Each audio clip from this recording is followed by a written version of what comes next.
Thank you, President Pierre, fellow Rotarians. The book I chose to read is Dopesick by Beth Macy. If you want to treat an illness that has no easy cure, first of all, treat it with hope. Dopesick, 2018. Beth Macy's 2018 book, Dopesick, examines the evolution of the opioid epidemic.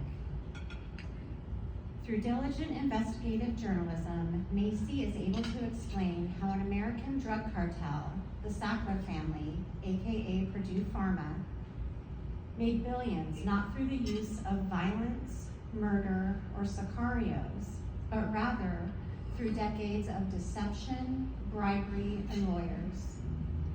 The Sackler lie was simple. Convince people the new version of the old drug, the opioid, the morphine molecule, is now not only safe to use, but also necessary, with less than 1% of users becoming addicted. As patients clearly became addicted, and those statistics changed, so did the Sackler narrative. We were then taught to blame the addict. In their wake, hundreds of thousands dead and millions more dopesick, all the while leaving behind an externality of incomprehensible depth and weight. Dopesick is also a Hulu miniseries starring Michael Keaton. Viewers can experience the intense cravings and the misery that drive the opioid addicted to insanity, demoralization, and utter ruin. What Macy refers to as the disease of despair. The differences between the book and the miniseries are intriguing.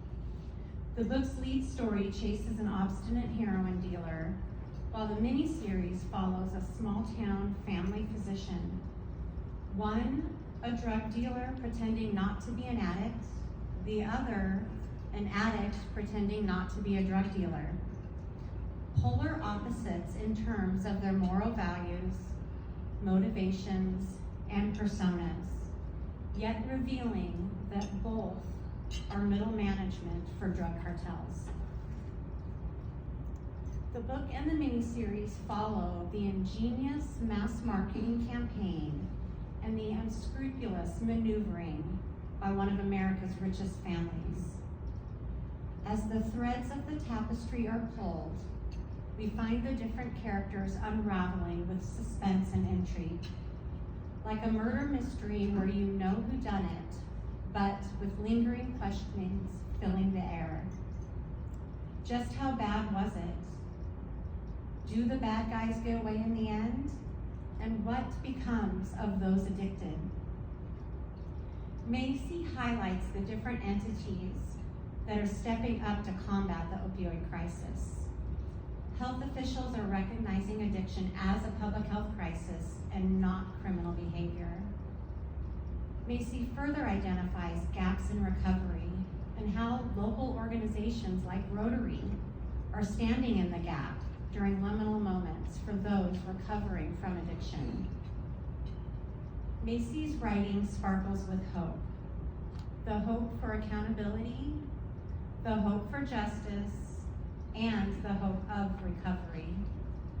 This book prompts an open dialogue on the topics of harm reduction, medical assisted treatment, and the benefits and subsequential pitfalls of the 12-step programs. I highly recommend this book, and please feel free to grab one of the flyers on the table. But wait, there's more. I have some exciting news. As many of you may recall, my last book review was with Travis Lupick's Fighting for Space. Travis just released his second book, Light Up the Night, and tonight is its launch.